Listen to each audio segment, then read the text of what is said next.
Apa itu monitoring? Monitoring adalah proses rutin pengumpulan data dan pengukuran kemajuan atas objektif program. Memantau perubahan yang fokus pada proses dan keluaran. Monitoring ini melibatkan perhitungan atas apa yang telah kita lakukan, selain itu juga melibatkan pengamatan atas kualitas dari layanan yang telah kita berikan. Kegiatan monitoring ini lebih berfokus pada kegiatan yang sedang dilaksanakan. Monitoring dilakukan dengan cara menggali untuk mendapatkan informasi secara reguler berdasarkan indikator tertentu, dengan maksud untuk mengetahui apakah kegiatan yang sedang berlangsung sesuai dengan perencanaan dan prosedur yang telah disepakati atau tidak. Lalu, apa saja indikator monitoring itu? Indikator monitoring mencakup esensi aktivitas dan target yang telah ditetapkan pada perencanaan program. Apabila monitoring dilakukan dengan baik, maka akan bermanfaat dalam memastikan pelayanan kegiatan tetap berjalan pada jalurnya. Selain itu juga memberikan informasi kepada pengelola program apabila terjadi hambatan dan penyimpangan, serta sebagai masukan dalam melakukan evaluasi. Selanjutnya ada evaluasi. Apa itu evaluasi? Evaluasi adalah salah satu fungsi dari manajemen. Evaluasi dilakukan terhadap seluruh atau sebagian unsur-unsur program serta terhadap pelaksanaan suatu program. Evaluasi ini dapat dilakukan secara terus-menerus, berkala, dan atau sewaktu-waktu pada saat sebelum, sedang, dan atau setelah program dilaksanakan. Evaluasi merupakan kegiatan yang sangat penting untuk mengetahui apakah tujuan yang telah ditetapkan dapat dicapai atau tidak, lalu apakah program sesuai dengan rencana, dan apakah dampak apa saja yang telah terjadi pada program yang telah dilaksanakan. Evaluasi adalah proses untuk menentukan nilai atau harga dari sebuah program dengan tujuan akhir yaitu menghasilkan suatu keputusan mengenai penerimaan, penolakan, atau perbaikan inovasi. Berbeda dengan asesmen atau penilaian yang meliputi metode untuk mengukur atau menguji kinerja dalam suatu kompetisi. Tetapi, evaluasi ini adalah istilah yang lebih menyeluruh, sering menggunakan data penilaian sehingga sebagai tambahan terhadap jenis data lainnya yang dapat dijadikan sumber. Lalu, timbul pertanyaan, memangnya seberapa pentingkah monitoring dan evaluasi kinerja dalam setiap usaha? Menurut Connor tahun 1974 menjelaskan bahwa keberhasilan dalam mencapai tujuan separuhnya ditentukan oleh rencana yang telah ditetapkan dan separuhnya lagi oleh fungsi pengawasan atau monitoring. Jadi, adanya monitoring ini sangat berpengaruh penting ya teman-teman dalam keberhasilan perusahaan mencapai tujuannya. Sedangkan evaluasi program berguna bagi pengambil keputusan untuk menetapkan apakah program akan dihentikan, diperbaiki, dimodifikasi, diperluas, atau ditingkatkan. Selanjutnya, adapun tujuan monitoring dan evaluasi kinerja dalam usaha. Monitoring bertujuan untuk mendapatkan umpan balik bagi kebutuhan program yang sedang berjalan, untuk mengetahui kesenjangan antara perencanaan dan target. Dengan mengetahui kebutuhan ini, maka pelaksanaan program dapat membuat penyesuaian dengan memanfaatkan umpan balik tersebut. Kesenjangan yang biasanya menjadi kebutuhan yaitu mencakup faktor biaya, waktu, personil, dan alat, serta sebagainya. Dengan demikian, dapat diketahui, misalnya, berapa jumlah tenaga yang perlu ditambahkan atau dikurangi, lalu alat atau fasilitas apa saja yang perlu disiapkan untuk melaksanakan program tersebut, dan berapa lama tambahan waktu yang dibutuhkan.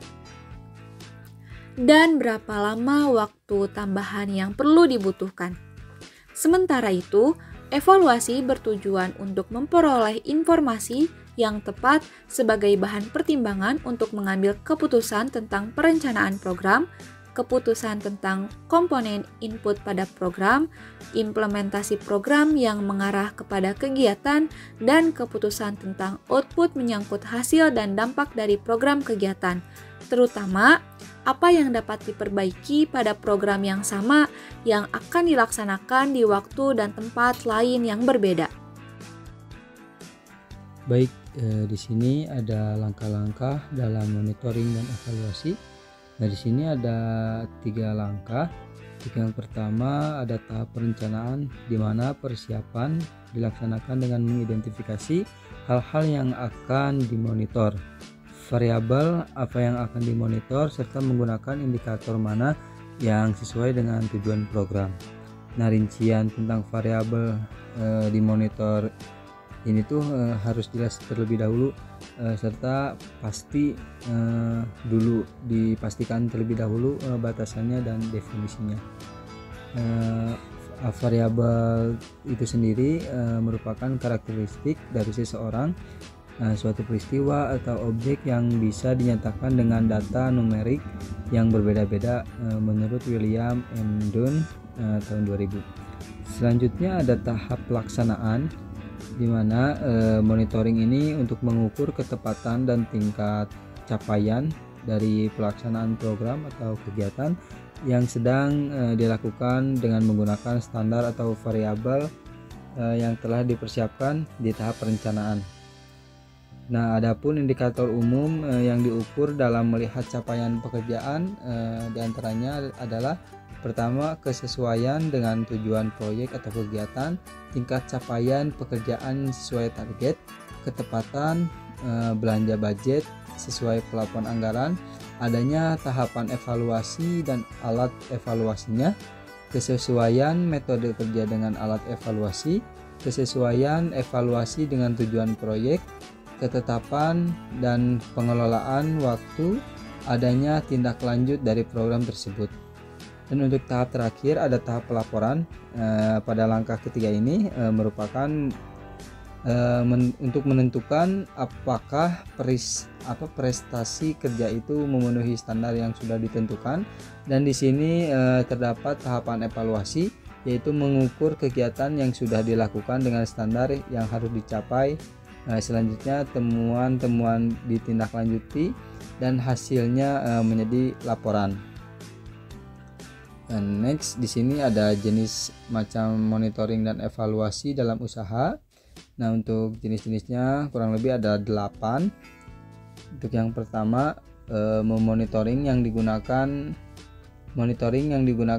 untuk memelihara dan membakukan pelaksanaan suatu rencana. Kedua, ada monitoring yang digunakan untuk mengamankan harta kekayaan organisasi atau lembaga. Ketiga, monitoring yang digunakan langsung untuk mengetahui kecocokan. 4, monitoring yang digunakan untuk mengetahui ketepatan pendelegasian tugas dan wewenang. 5, monitoring yang digunakan untuk mengukur penampilan tugas pelaksana. 6, monitoring yang digunakan untuk mengetahui ketepatan antara pelaksanaan dengan perencanaan program. 7, monitoring yang digunakan untuk mengetahui berbagai ragam rencana dan kesesuaian. Ke-8, monitoring yang digunakan untuk memotivasi keterlibatan para pelaksana. Next, nah di sini ada jenis evaluasi. Nah, di sini terbagi berdasarkan waktu dan tujuannya. Pertama, untuk berdasarkan waktu.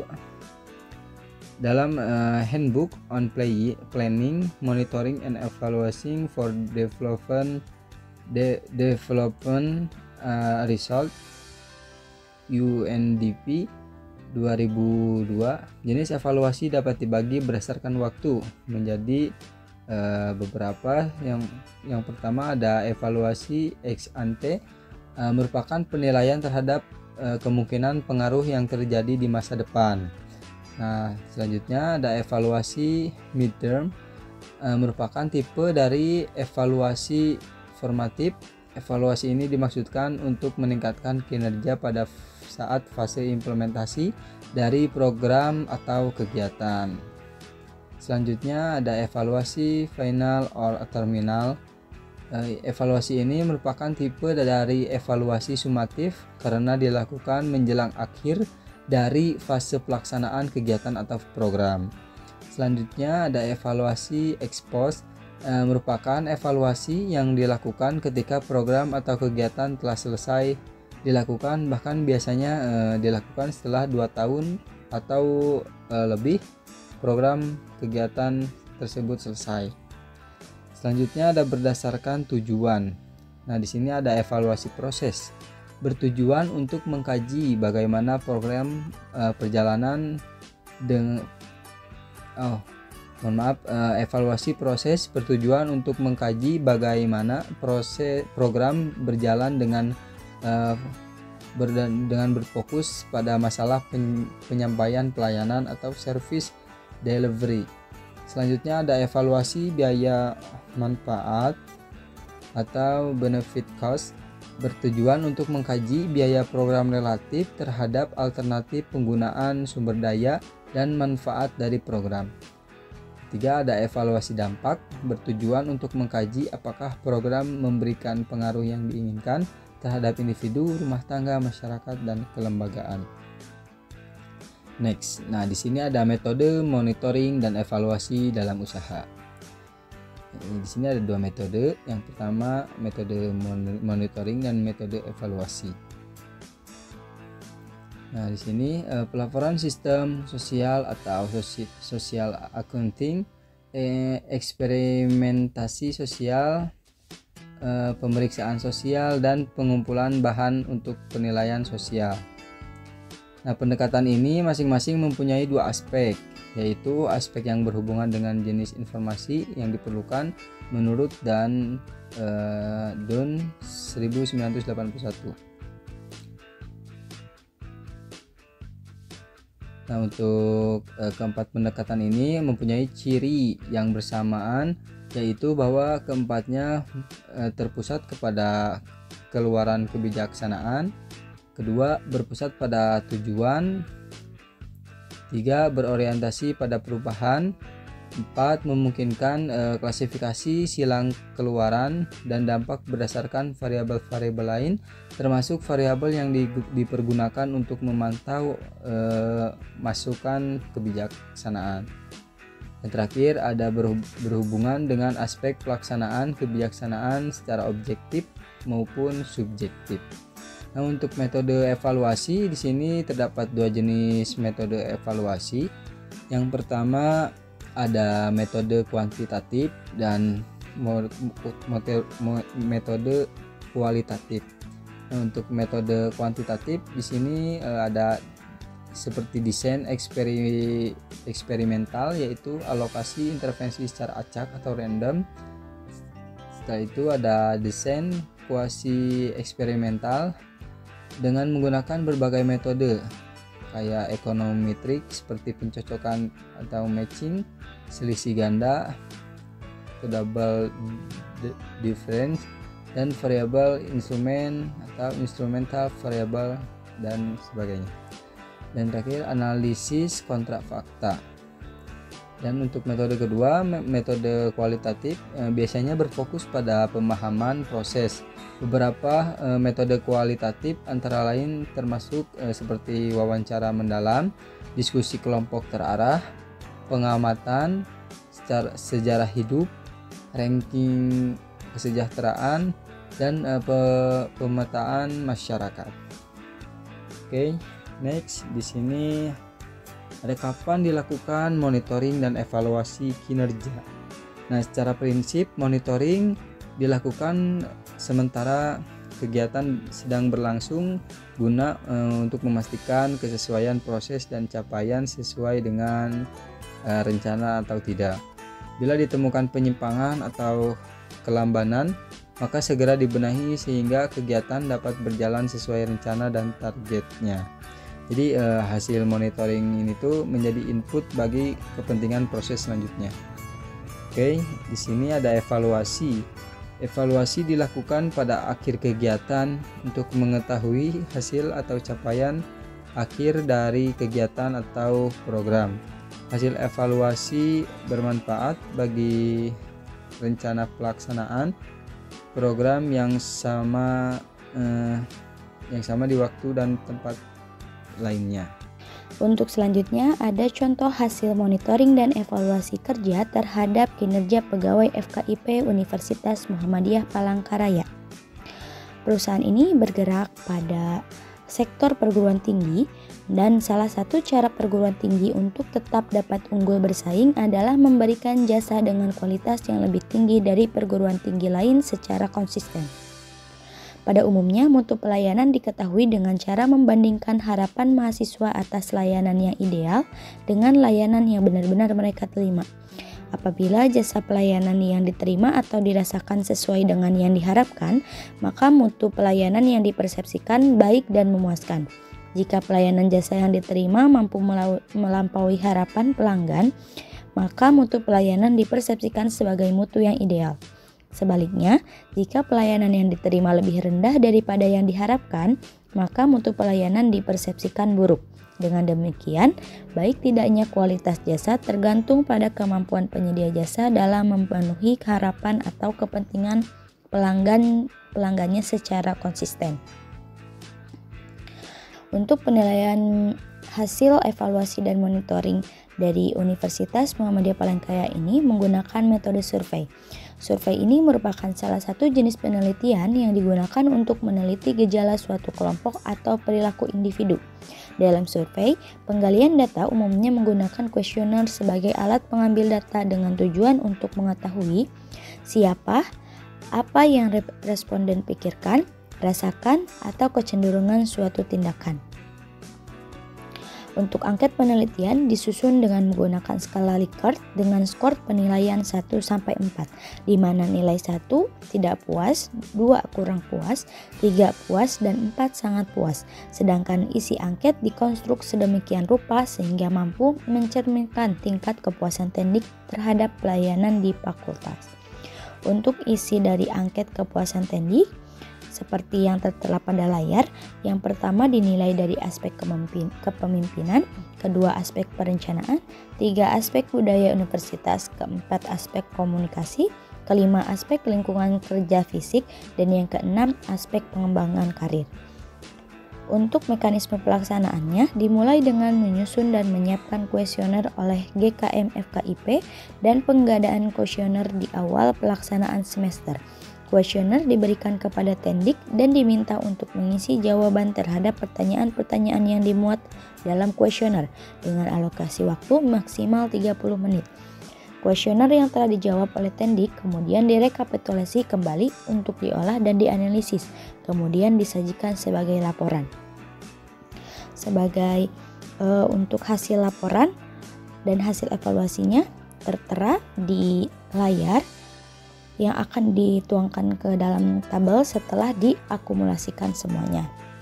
Nah, seperti yang tertera di layar, untuk hasil evaluasi kinerja pegawai terhadap mutu pelayanan dapat dilihat dan digunakan diagram sebagai penilaian presentasinya. Ada aspek kepemimpinan, aspek perencanaan, aspek budaya universitas, serta aspek komunikasi, aspek lingkungan kerja fisik, dan yang terakhir aspek pengembangan karir. Nah, untuk kesimpulan dari diagram di atas, secara umum evaluasi kinerja pegawai FKIP semester genap tahun ajaran 2019 sampai 2020 cenderung meningkat dibandingkan 2 semester sebelumnya. Proses evaluasi ini dilaksanakan pada akhir perkuliahan minggu ke-14 sampai dengan minggu ke-15 dari 16 pertemuan setiap mata kuliah yang disebarkan kepada mahasiswa di FKIP. Dari hasil analisis ini didapatkan bahwa kepuasan layanan dosen sebagian besar pada taraf puas atau dapat dipresentasikan dengan nilai 86%.